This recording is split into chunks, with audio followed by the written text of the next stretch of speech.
嫂子，您这也不像头一次玩的呀。以前生病不能出门，总是自己给自己找点东西玩。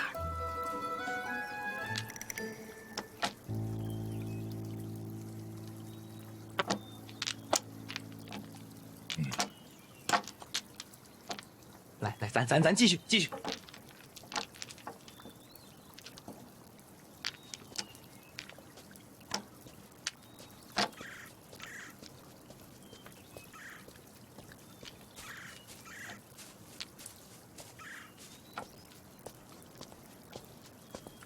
这是怎么了？范思哲一早回来，去跟爹道别，说是要北上。所以现在是想走之前再玩一次牌九。不是他提的，是爹。爹主动说要玩牌九。嗯。爹这是不想让思哲走啊。难怪，爹银子准备的这么足，一直输，一直逃。原来不是想玩牌九，是想留住他。真心实意不好意思说出口，就想把人留在牌桌上。那是姨娘为什么劝他走？这点我实在是想不明白。我想，姨娘呢，也是想尝试着放手，让思哲能够一个人真正的成长和历练。其次呢，最近京都许多风波都是因我而起，这个时候让思哲离开京都，未尝也不是一种保护。爹，我看牌也都发完了，要不就算了，这再玩下去天都黑了。天黑就吃饭，吃完再继续啊。饭也别吃了，我还得赶路呢。不着急走，早晚得走啊。磨练过了，哎呀，就够了。孩子长大了，有自己的主意，让他去吧。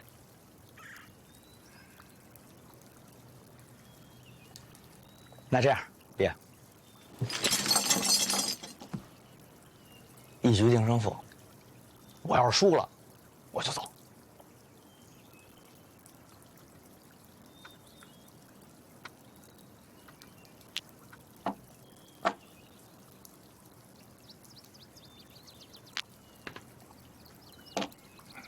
得，那您二老这又出局了。那这场还是得看咱俩。怎么个说法？刚不说了吗？我就玩这一把，这把我要输了，我可就走了。你输了你就走，那赢了，是不是还继续？那咱先赢了再说呗。而且赢了也没法玩了，你几位也没银子了。别，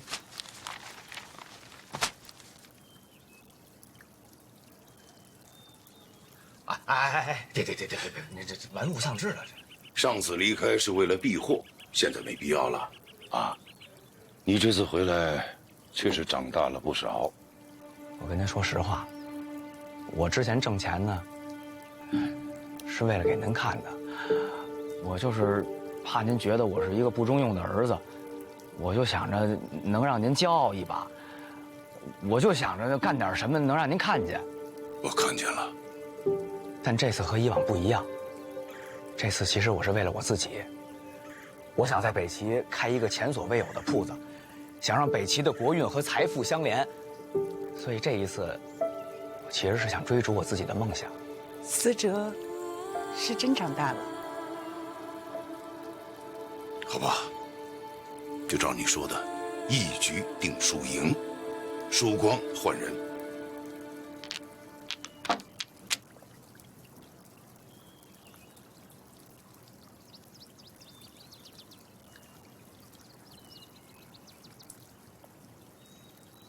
爹，嗯，我是应该输还是应该赢啊？哎，嫂子，你这不尊重对手了？你这赢跟输是你说的算了吗？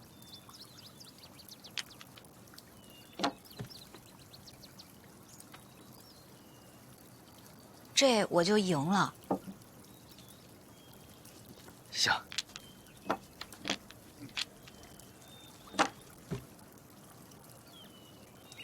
这我就输了。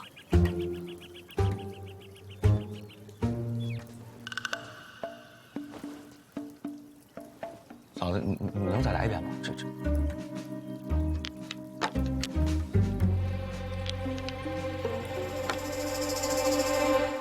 哎呦，嫂子，这是戏法儿，你这是？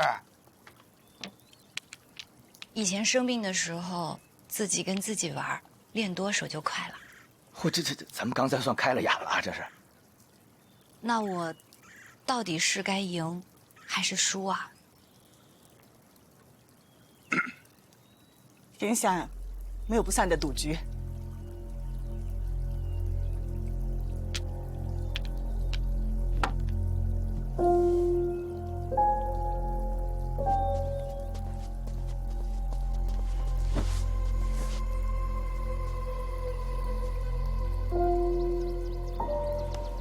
爹，娘，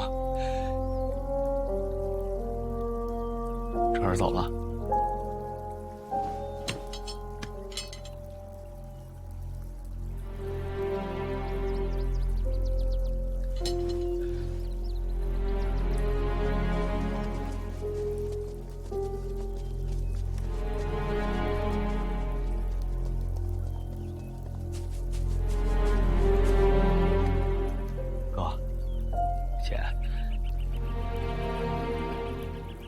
爹和娘就拜托你们了。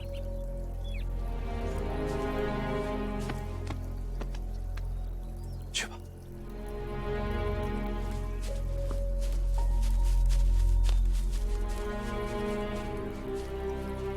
哥，我嫂子那招，我会了，你让她教我啊。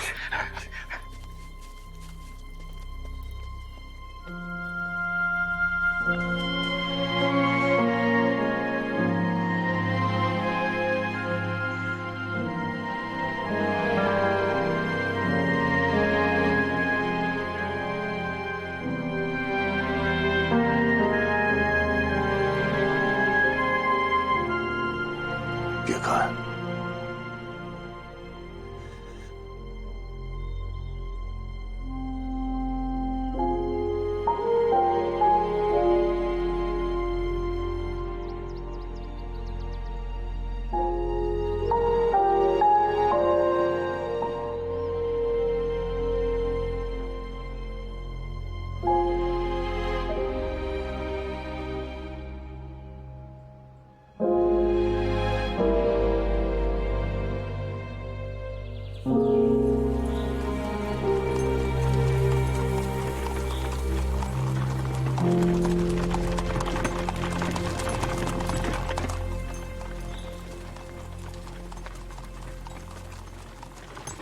什么情况？哎，大爷，怎么堵成这样？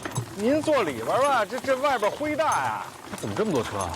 这京都的大小官员呀，这会儿都赶着出城往悬空庙去呢。这平时上朝也没见这么多人啊。上朝的时候，那是分等级的啊。这低级官员呀，都没资格去上朝。而这上朝的官员吧，有些也都走着，他不坐车，路上啊，正好还能吃个早点。可是这要去悬空庙啊，大小官员都得坐车，所以就挤成这样了。上朝不是都有资格，赏花就都能去了？天下同乐嘛，当官的都能去。这话说的，天下都是当官的，老百姓呢？老百姓当然就不能去了。天下同乐，草民不算。有这当官的呀，替他们乐，连乐都得别人替吗？要不怎么叫父母官呢？3品以下照直前行，3品以下照直前行，3品以下照直前行，3品以上这边走，3品以上这边走，3品以上。别羡慕了，咱们走咱们的。3品以下照直前行，3品以下照直前行，范闲范大人例外，范闲范大人例外，范闲范大人例外。范闲范大人例外，范闲范大人例外，3品以上这边走，3品以上这边走，3品以下照直前行，3品以下。这3品以上的路啊，的就是痛快。为什么我例外啊？陛下信中呗。不可能，要是依陛下的脾气，这会儿肯定让我跟官道上堵着呢。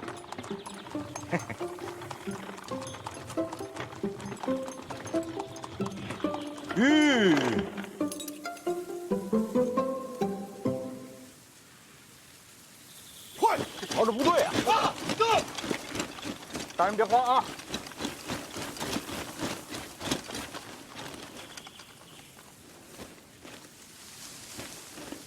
有危险，我先撤了啊。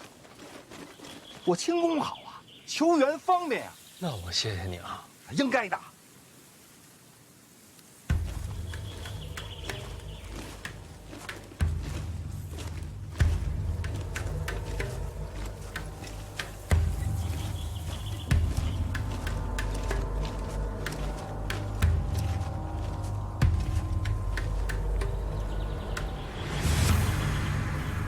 小范大人，久仰大名，我是叶仲。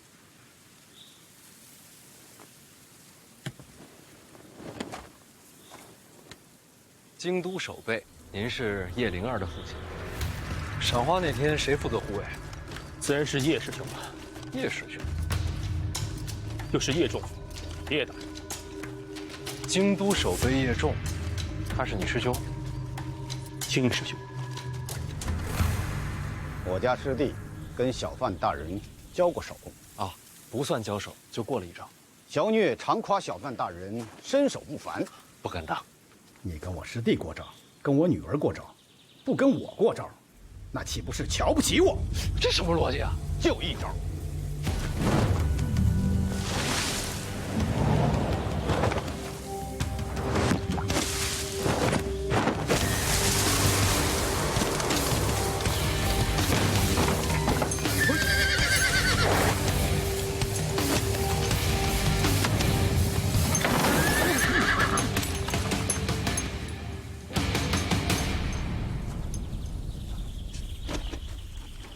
不错呀，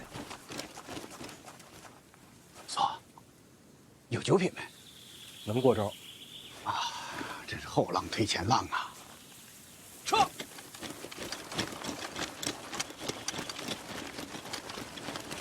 叶大人专门找我，就是为了试一招。借一步。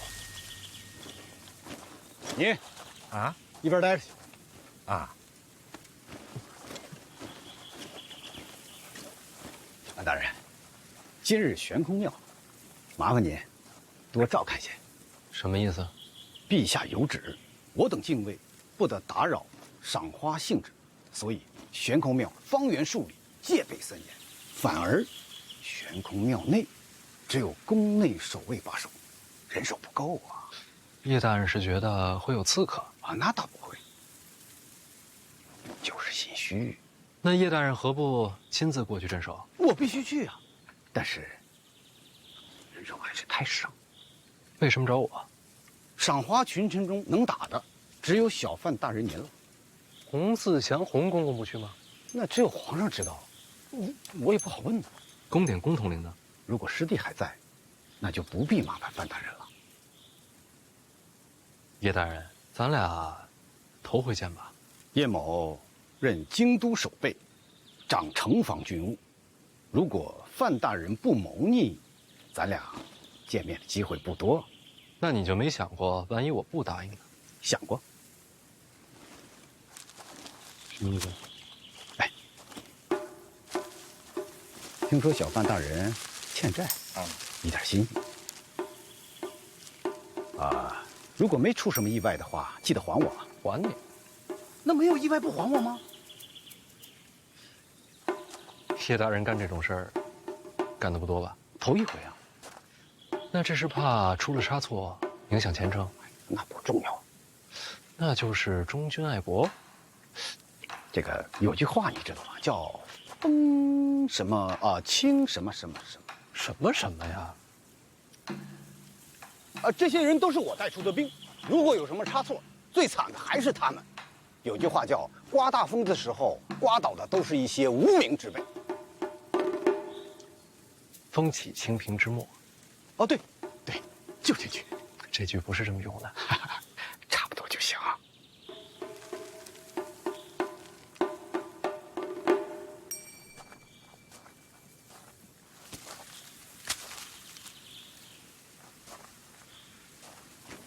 不够，等真出了事儿再给我也不迟。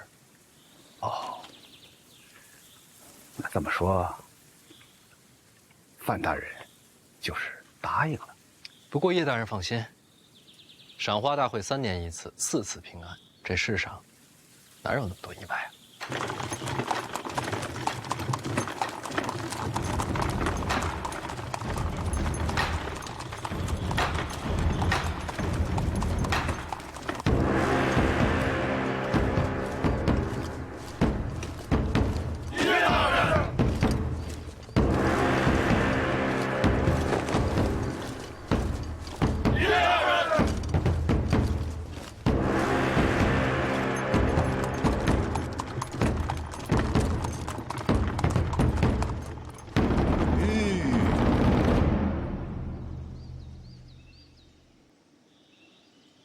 大人，咱到了啊。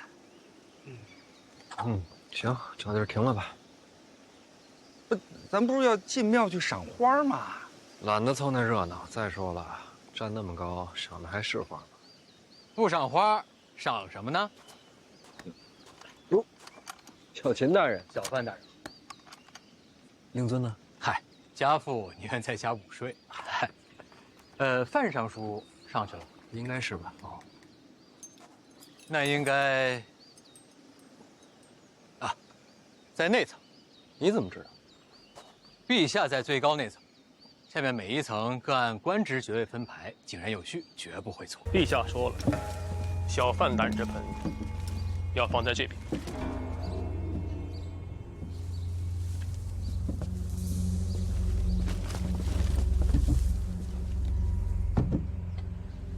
就这差事，咱们这就回京都了。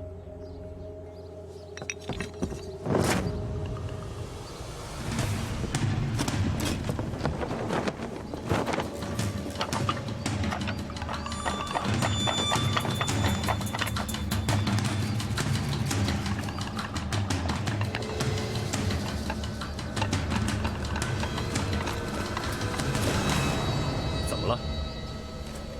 这上面有人吗？没有了，工匠走后，如今就是一座空庙。你看到其他人了？刚听到这上面有动静，脚步声？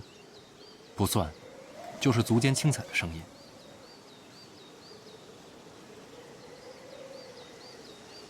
这也没有地方藏人呢，会不会是飞鸟停留？也有可能。放心吧。我们走后，就是禁军入场，必定会上上下下彻查一遍，不会有任何隐患。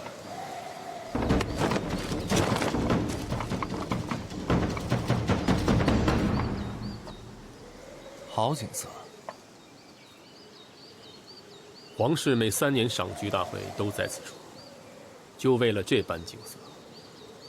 3年前，我还不在京都。小范大人容生之素，古之罕有。走吧，回去吧。好。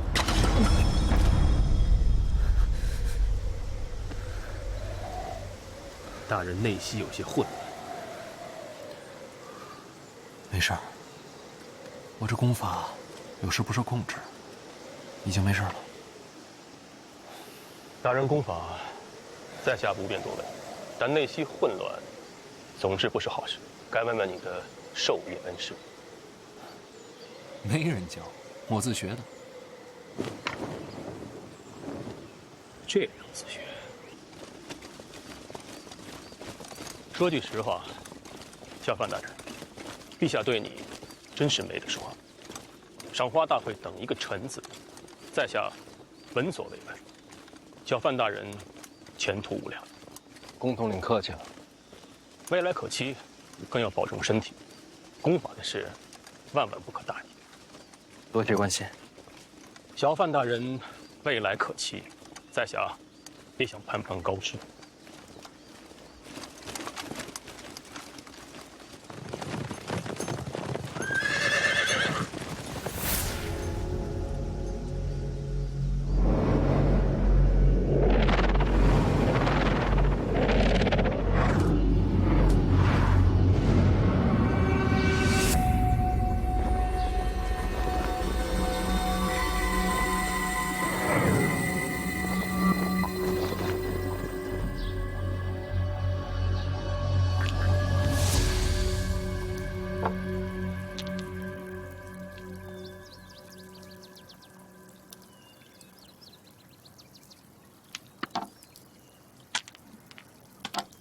得，我又赢了。尝尝，尝尝。咱们不是姐，你这不够嘞。输光了，不是，咱亲姐弟人也得明算账啊。没钱了。不能玩了，再玩也没钱了。嫂子，你来吧，我让贤。还让贤，谁来都一样。来来来。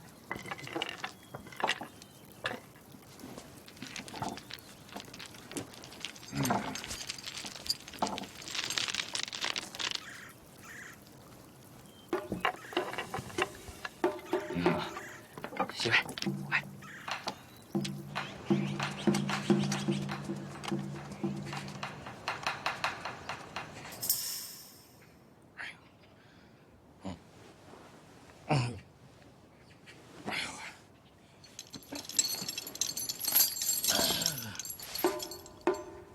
为什么锁着我呀？给我松开！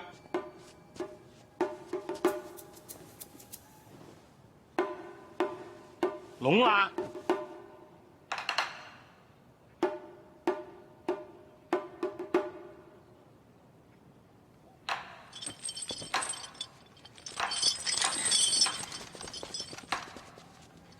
小心我毒死你！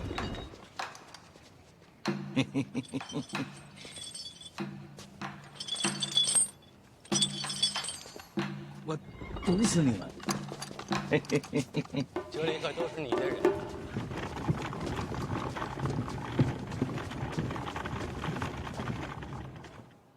毒死了，舍得吗？院长，您甭管，看我怎么收拾这帮小子。这是我下的令，别难为他们了。您要惯我，趁热吃。为何惯我？吃吧。是武大人对我动的手？这个年纪啊，吃饭行事都要有节制了。这回回京都，我只办一件事儿，追拿凶犯。可是我有点不明白啊。江南这个凶犯已经查到了行踪，回到京都之后就销声匿迹了，监察院也查不出线索来。是什么人在背后保护他呢？下回想吃什么，提前告诉我吧。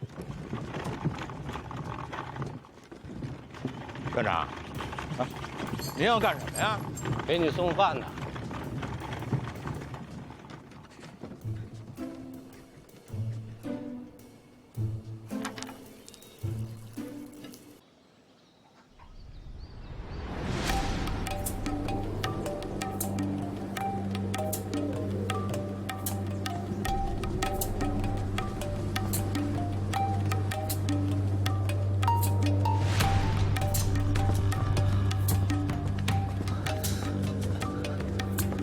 别怕，结实的很，摔不下去。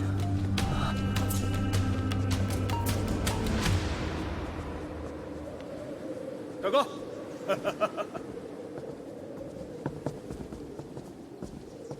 小不点怕高？3年前还小，没来赏花，天知道，这么吓人。这有什么好怕的呀？你看我，哎，站得高才能看得远，才能有居高临下的感觉嘛。来来来，我不敢。哎，人各不同，不是所有人都想像太子殿下一样，总想着往高站。二哥也怕高？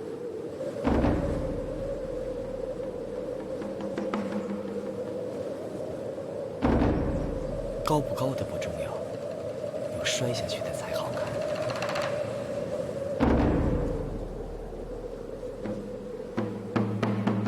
只要我站得够稳，没有人能让我摔下去。是吗？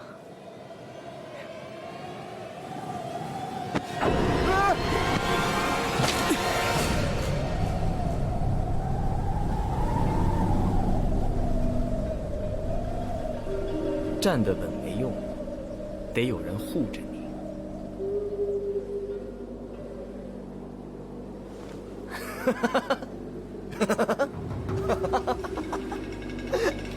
怕了。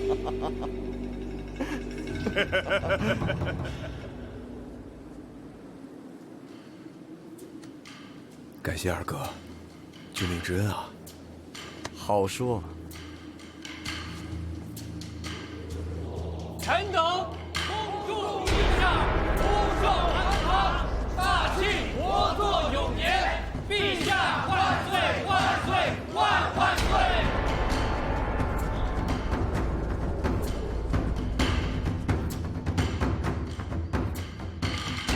这人跟人呐，一层一层分的是真清楚，分的细才有机会往上嘛。就像小范大人说的，站那么高，赏的就不是花，而是这攀云之路，登天高台。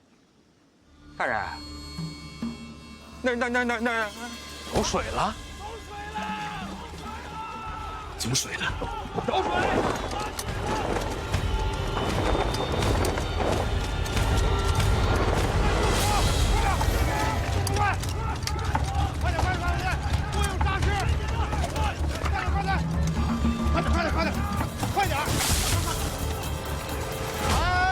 小范大人，你怎么还不去副驾呀？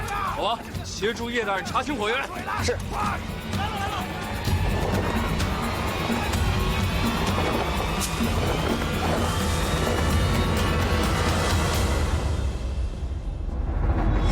陛下，臣范闲求见。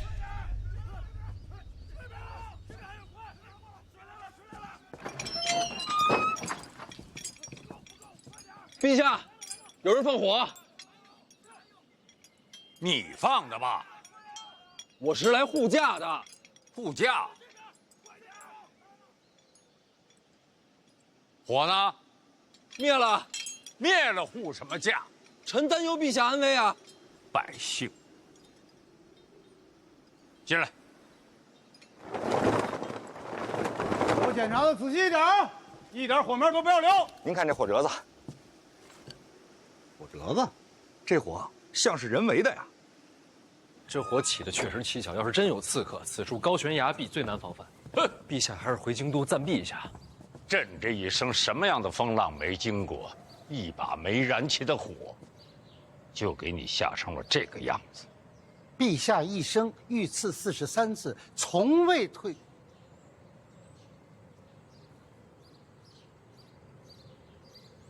所以陛下今日旨意还是不退，还不服啊？完全不服。你这是抗旨？不是我想抗旨，遇到今天这种情况，在场各位都想抗旨。我没有。陛下是庆国之主，也是万民之主，一人身系天下安危。如今悬空庙有自杀风险，陛下下旨不退，这旨意我等要是接了，才是对陛下忠诚不绝对。所谓忠臣，就是即便抗旨，也要护陛下周全。不是花中偏爱菊，此花开尽更无花。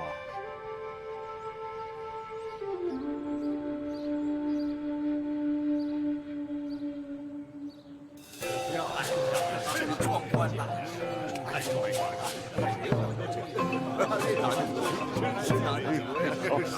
谢了，真是美不胜收啊！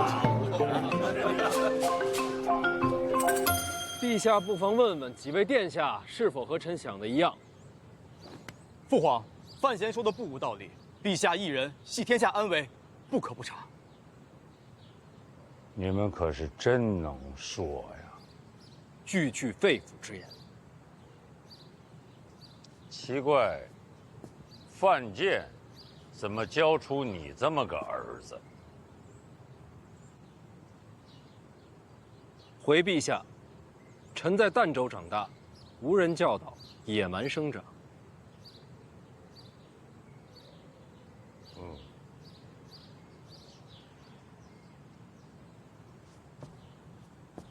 你前半生受了不少苦，但是你自打到了京都，可谓是意气风发，所以长辈不欠你什么。陛下说了算。好了，别再败朕的兴。今天是个好日子，吃酒赏花。来，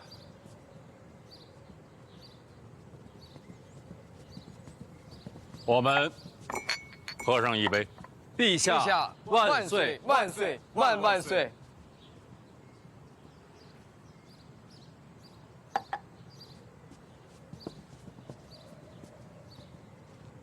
朕把李承则禁足了半年，你满意了吧？我哪敢？去，和他喝一杯。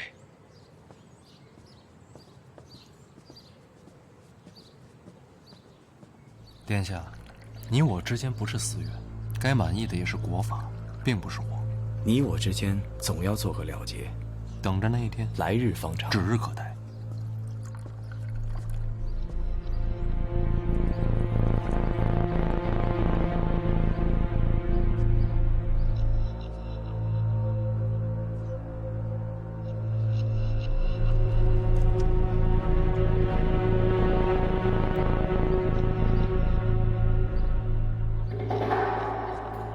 陛下，那喝完了。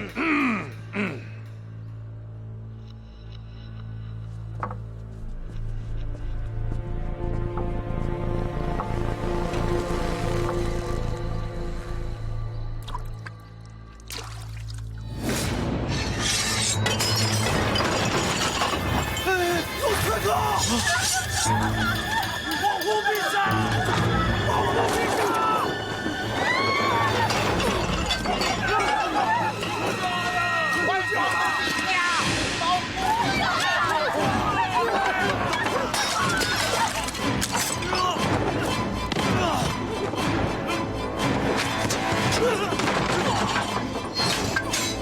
陛下！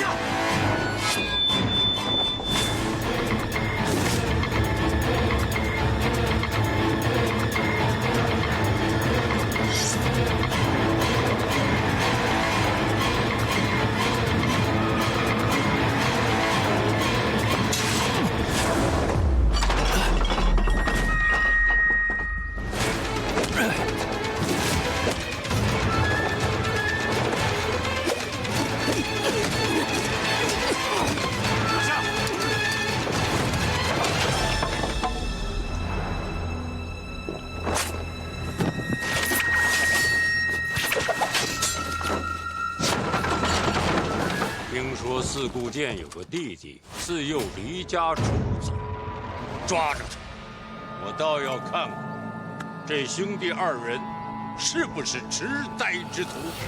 守好陛下。你草率了。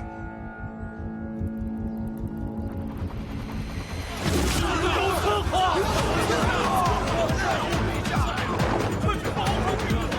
保护陛下！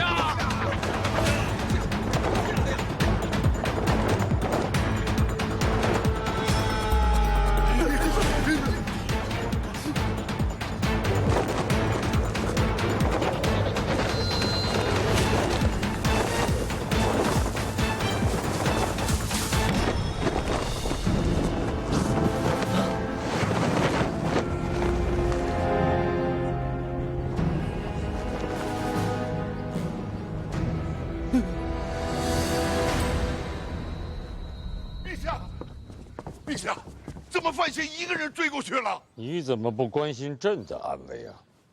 陛下气运如钟，自然有惊无险。可我儿子……别担心，进位封山，范闲不会有事儿。可是，来，陪朕赏花。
小范大人，你不累啊？行刺之后，不躲进山林，还想回京都？没想到小范大人追得这么紧。我说的是回京都，你不反驳，说明你就在京都。你在这胡说八道，我顺着你便是了，何必反驳呢？你说的没错，刚才那句我纯属胡扯，但你现在这反应啊，我反倒认定，你确实一直藏身京都。重要吗？近卫的包围你了若指掌，为什么？因为我本不想伤你啊。你是四姑剑的弟弟。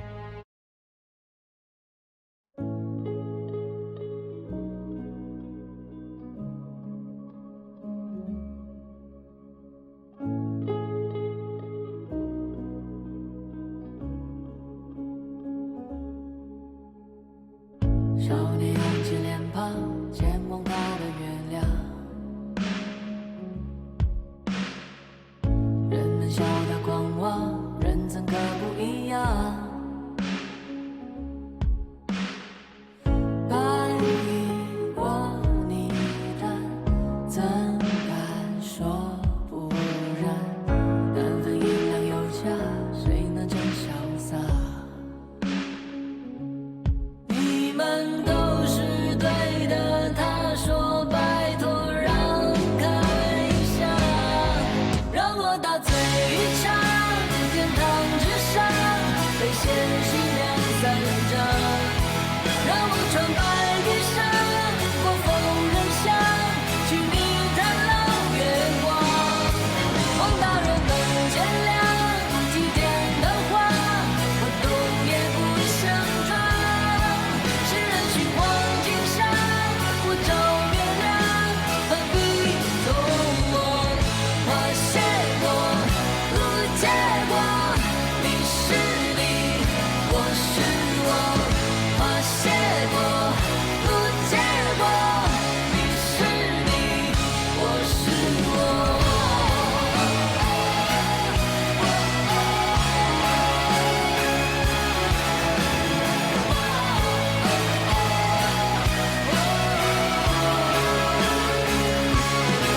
那一光一灿，是故里浪漫，是心有所爱，不变的。人间不明暗，若天真有在，能披上月光，走夜晚。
范闲，你的真气怎么突然乱了？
怎么样了？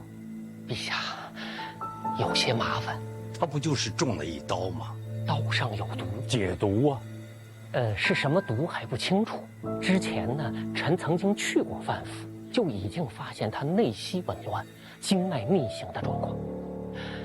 回到太医院，臣查了不少的医书，这才判定，小范大人的真气是不受控制了，造成了内息逆行。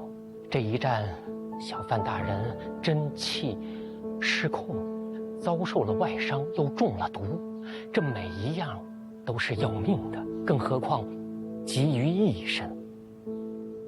你确定他的真气荡然无存了？臣确定。那会怎么样呢？有一个办法，那就是找一个跟他练同样真气的人，让那个人消耗真气，重整小范大人的经脉。虽然这样那人的真气会受损，但是毕竟是救了一条性命。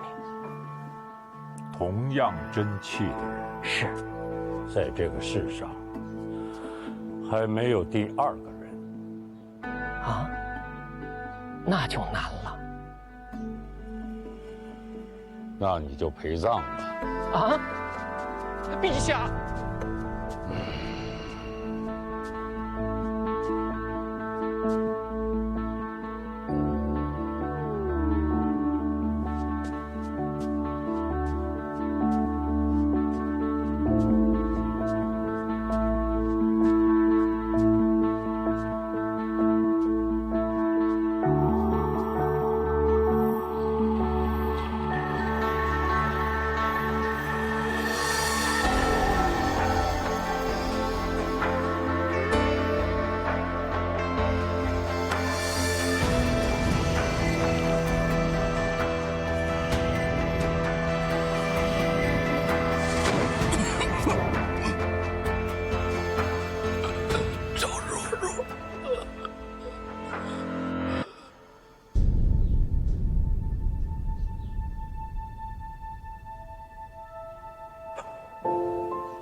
看你自己的命吧。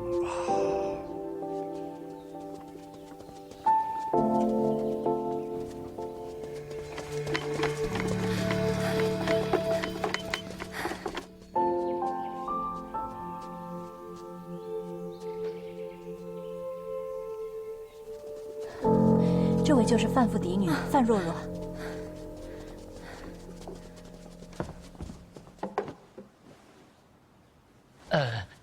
借一步说话。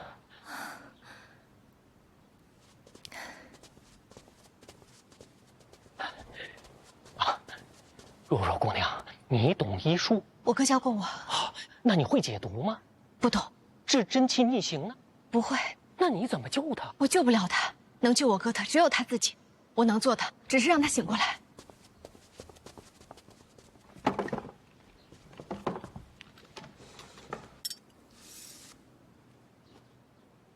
那姑娘准备怎么做？我哥跟我说过，有一个刺激神志、让人清醒的穴位。那这个法子你之前对多少人用过？一个也没有。啊？这也太冒险了。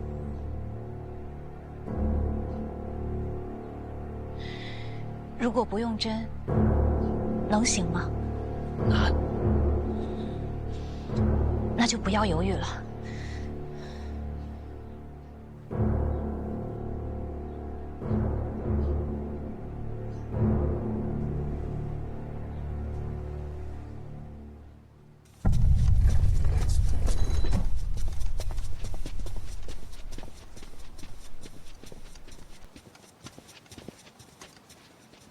散！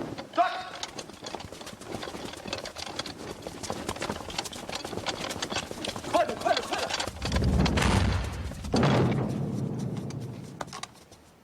怎么样？自己人无妨。范先醒了，他亲自开口，原话是，要3处冷师兄入宫。好。刺伤范闲的白衣剑客消失无踪，可以确认的是，他在京都。你继续查。那个人是四顾剑的弟弟。陛下的眼光不会错的。九品上的身手，躲在京都，监察院却丝毫不知。虽有蹊跷，我要找出答案。禁卫不妨，他都了如指掌。您觉着这代表了什么？有内贼。我查了此人的案卷，结果呢，一片空白。这不合理。这般人物，多多少少都会有文册留存，所以我怀疑，监察院内就有刺客内应。和四顾剑有关的文册，只有各大主办和我有权调用。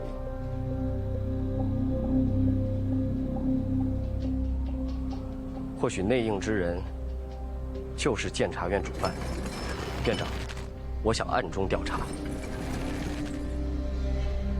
怎么把我抛开了？什么人都有可能蒙蔽，唯独院长不会。为什么？院长心中自有大义。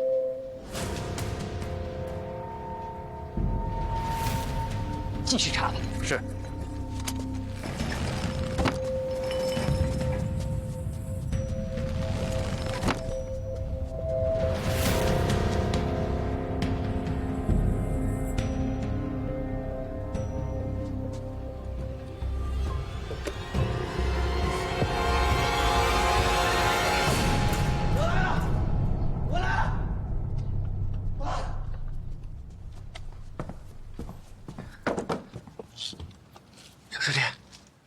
杨师兄今天没服毒啊？哎呦，这幸亏没服嘛，那不然耽误大事了。小师弟，你知道中的什么毒吗？知道。好，那就能解。那匕首上用的是硝石矿脉之毒，那是东一城的风格。刺客是四顾剑的弟弟。你管他谁弟弟？我先给你解毒啊。东一城啊，用毒路数虽偏，倒也难不倒咱们三处。要不然先试试。我信师兄的。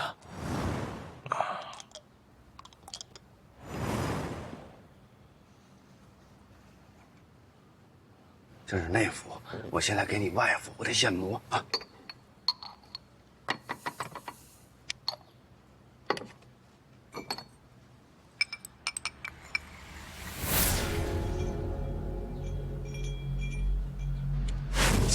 并未解毒，怎么会呢？原来是毒入了肺腑了。侵入肺腑，这怎么治？其实做个手术就行。手术是什么东西？就是剖开伤口，清理肺腑。世上哪有这么解毒的？这开膛破腹，人不就死了？什么都不做，也是等死。这闻所未闻的事情，谁能胜任呢？需要一个手特别稳的人。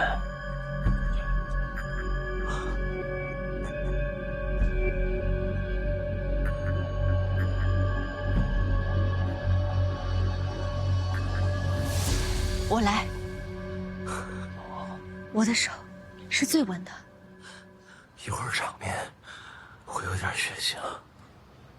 婉儿，要不你先出去。我陪着你。有几成把握啊？哎呦我天哪，你自己都没把握呀？不试试就死定了。哦，那得试试。啊，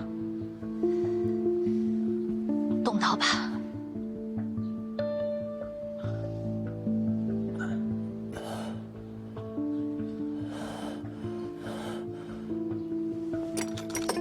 等等，动刀之前还有几个事儿要准备一下。你说。哎，慢点，慢点。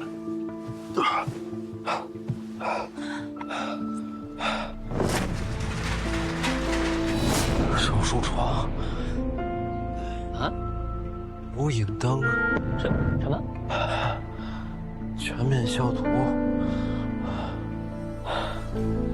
你们能不能对我好一点啊？这都要开膛破肚了，最起码打扫一下卫生吧。哦，好。这世上有种东西叫细菌。什么细菌？啊？肉眼看不见的细菌。什么细菌？别废话了，按我哥说的做。好。躺下。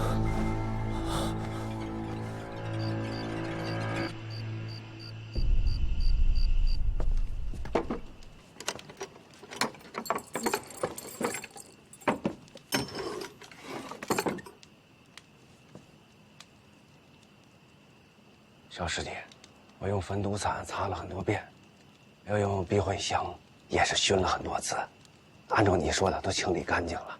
你说的那个细什么的应该没了。药好了。马钱子不行。啊？会睡过去。这不睡过去怎么开膛破肚？不能睡。具体怎么手术？我得指挥。你自己不行吗？可我只划过水果。师兄，用格罗方吧。这个从古至今啊，从天到地，就没人敢这么用过。今儿咱们就开个先河。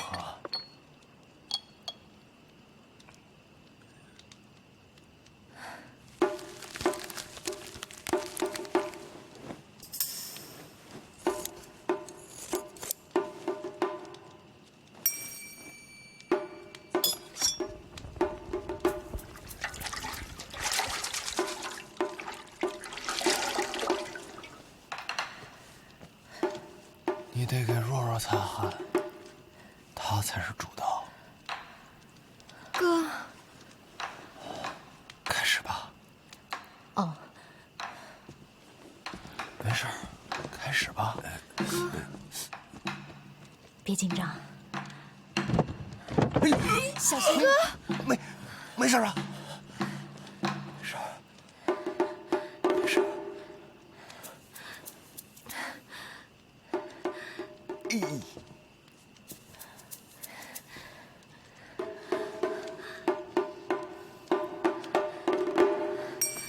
你怎么一直不动呢？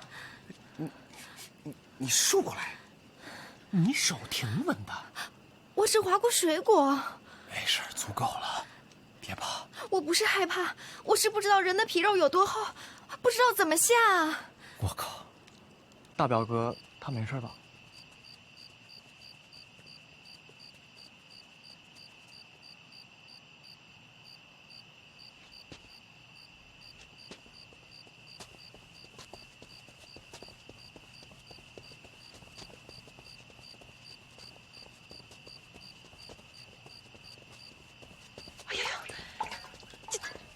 这怎么流了这么多血啊？吉人自有天相吧。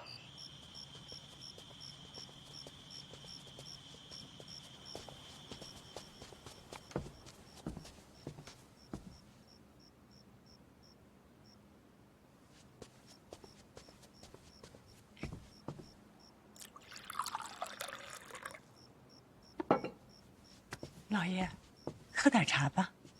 我不喝。你听听你的声音呀。哎，烫！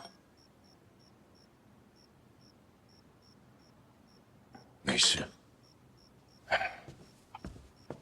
老爷，如果担心，就去宫里看看吧。不可。他可是你儿子呀。人在宫中，无照莫入。儿子都不行。就是儿子，才不行呢。那么多太医，为什么让若若去治呢？没事的，一定没事的。哎，胖。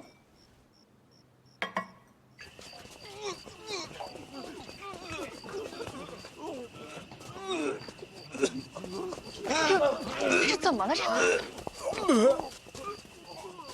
陛下口谕，范闲有伤，不宜打扰，请太子与诸位先回宫，他日再来。伤势如何了？已经开膛破肚了。那范闲他，小范大人在乐。乐？他都被开膛了，他乐什么？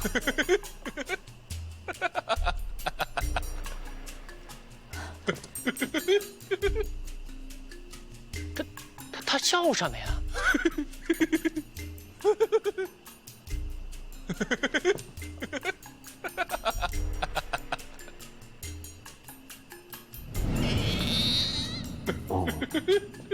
用的格罗方，那是迷药，估计是出现幻觉了。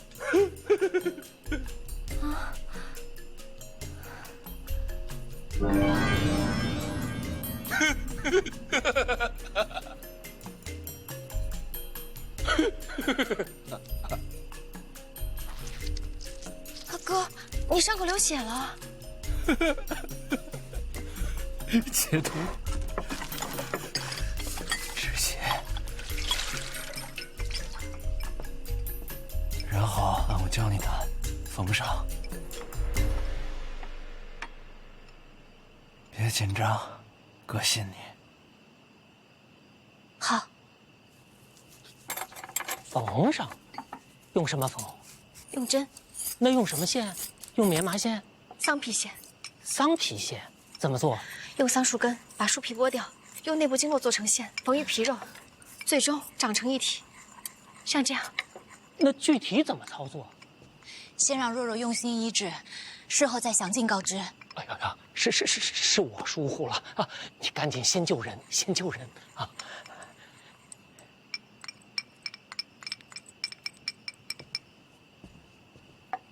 婉儿，怎么了？哪儿不舒服？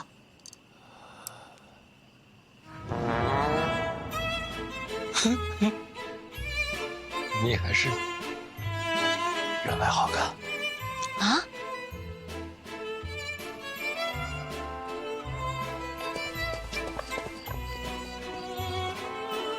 图书馆，冰淇淋啊！下课了，那哥们儿，你一会儿替我点个到，咱们一会儿。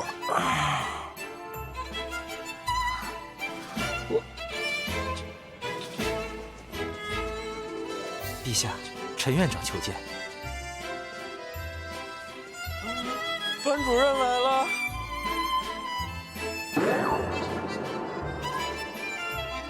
陛下，你咋这白嘞？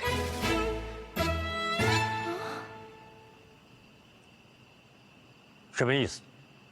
歪歪的孩子。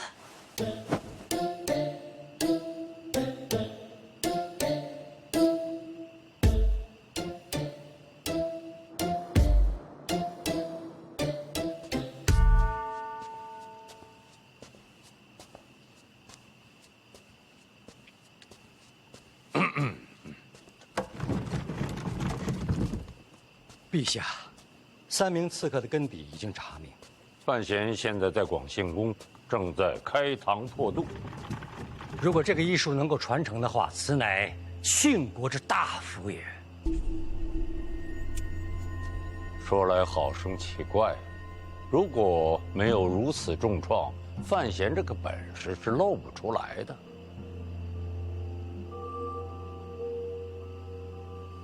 随他娘。你说范闲身上还有没有其他的本事？有任何本事都会献给陛下，是吗？为了救驾，连命都不要，什么比命还重要？有道理，进来吧。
说话呀！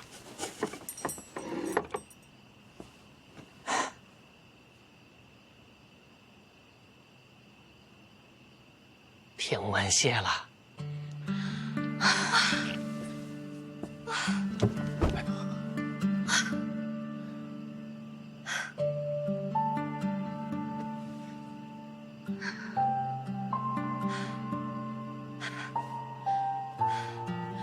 没风车。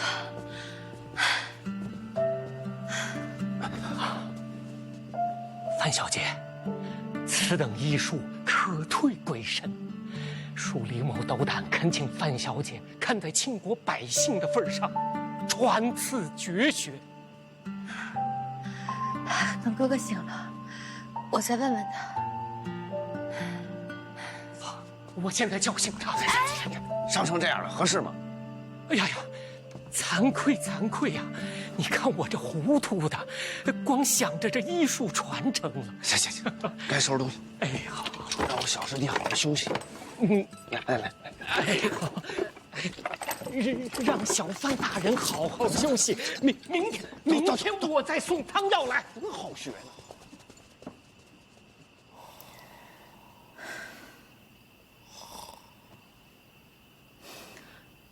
你的嘴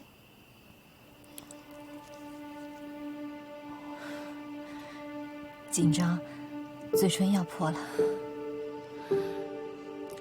我也是，手术都做完了，才开始后怕。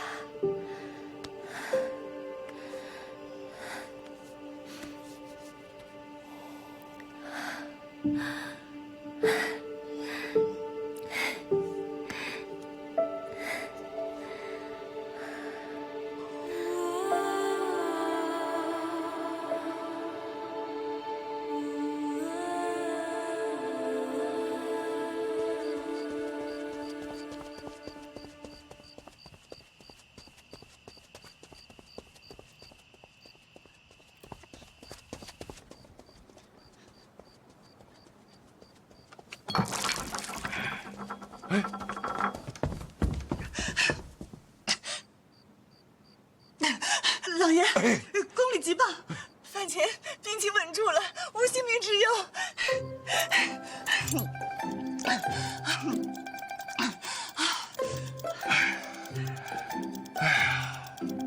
不出所料，就你心慌，早就跟你说过了，为人做事，稳字当先。哎呀，这下行了，最难的一关过去了。老爷，要不我还是去宫里看看吧，没有人照顾怎么行？若若和婉儿都去了，不多我一个。不行，怎么又不行了呢？范闲成亲，那是对我磕的头，我就是他亲娘。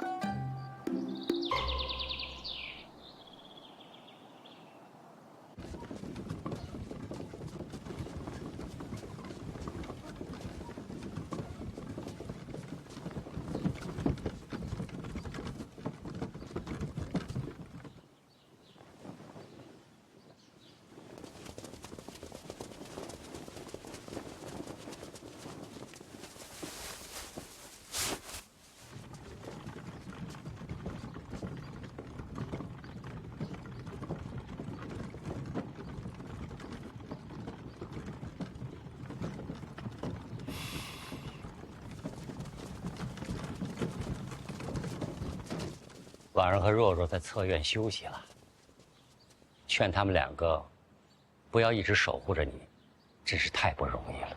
您来的真巧，我刚醒。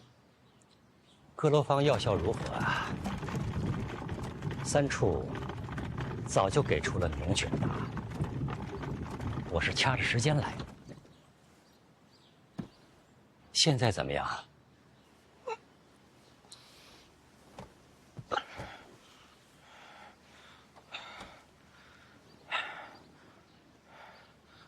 疼啊！还有什么？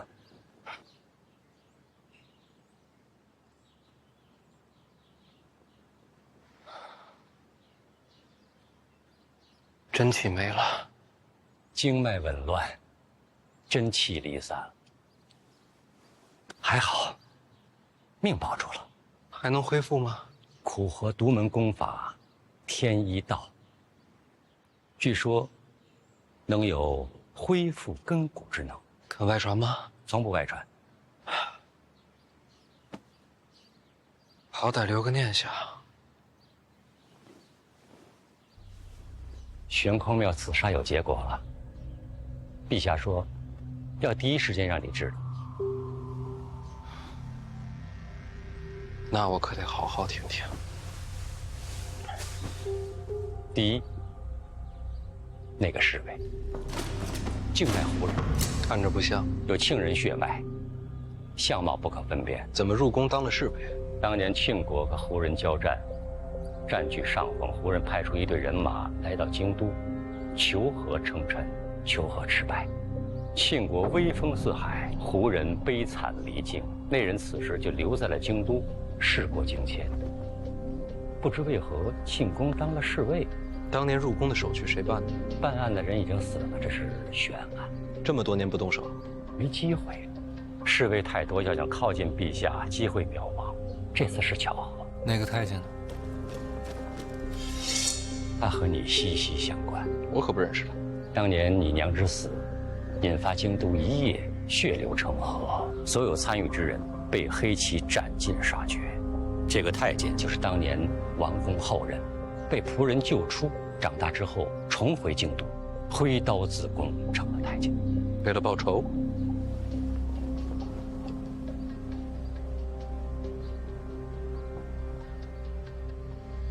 仇恨是最顽强的力量，它会在人的心里边生长，随时间茁壮，最后成为人一生唯一的主题。这话听着，怎么像是有共鸣？我只是在剖析刺客的心中所想的。那匕首怎么藏的？3年前他就负责打扫玄公庙，那个时候就把匕首藏起来了，现在才可以得空使用。白衣剑客呢？陛下眼光独到，此人正是四顾剑的弟弟。这回真是四顾剑？这次不是四顾剑，四顾剑杀尽全族，唯独放过了他的弟弟。这世上唯一想杀四顾剑的，正是他这位亲兄弟。这3个人彼此认识？不认识，没有牵连。配合这么默契，是巧合，没有商量，没有预谋，3方互不相识，轮番刺杀，这样同时开始，反而形成了杀局。这是一场神仙局，无法预判，不可复制。神仙局，如此巧合，如此天衣无缝之局，非凡人能说。凡人不行，您可以的。话可不能那么说，尚不好判断。弃剑之后，就漏了根源。神仙局，这神仙是不是坐轮椅啊？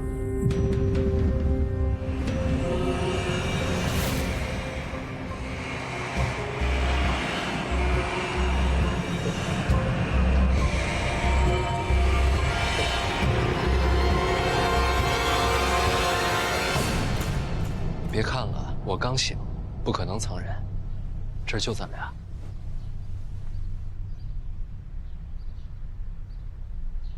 太鲁莽了，真气离散，重伤未愈。如果真是我设的局，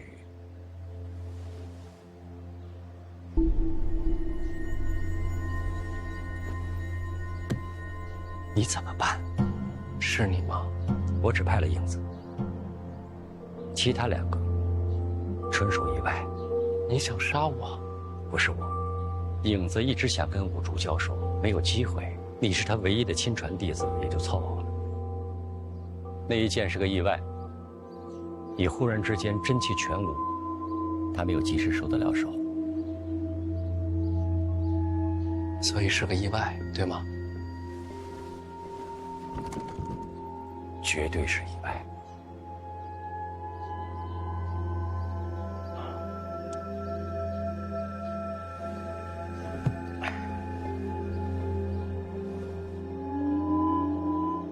那你是想弑君？陛下对我信重，我没有理由弑君。那得问你啊，做臣子的最重要的是什么？忠诚，替陛下解忧。你让我好好理一理。刺杀陛下是替陛下解忧，咱们这陛下是活得不耐烦了？那把火还记得吗？动作快，快救火！快点，动作快！3个刺客都可以找到出处，唯有那把火，检察院全体出动，没有找到任何踪迹。更有趣的是，结果报上去之后，陛下没有深问，轻轻放过。火是陛下放的，陛下落子，从无嫌弃。那把火不够，所以才有了影子那一剑。什么叫不够？这又是放火又是行刺，究竟想要什么结果？悬空庙谋杀，震惊朝野。这件事情总要有人担责，这就是结果。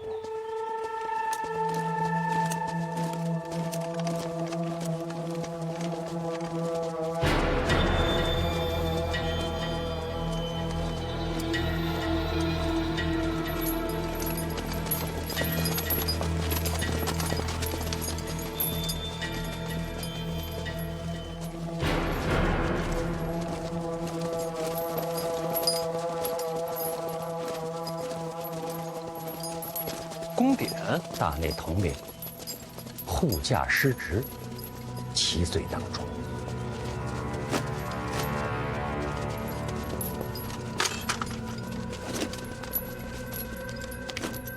陛下保重，臣告退了。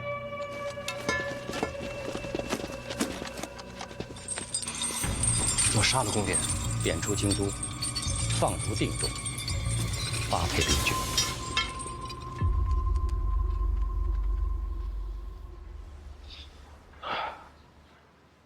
我就不明白了，这么大个阵仗，就为了一个宫典？他是叶仲的师弟，叶仲连上8篇奏折请罪，结果跟宫典一样，昨夜已经放逐定州，发配边郡。叶家垮了，这就是陛下想要的？不对啊，这叶流云也是叶家人，陛下何必得罪大宗师？陛下怎么想的，只有他自己知道吧。最后一个问题，四姑见的弟弟就是影子的事儿，陛下知道吗？不知道，以下之抓捕。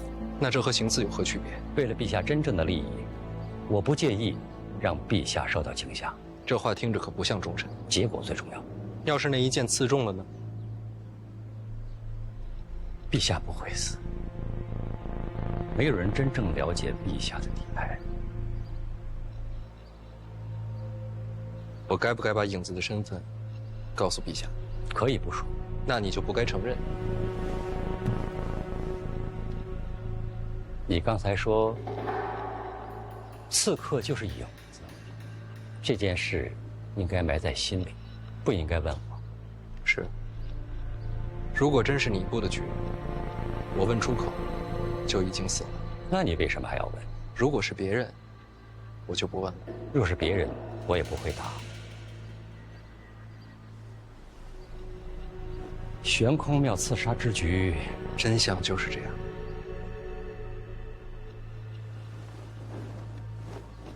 好好养伤吧。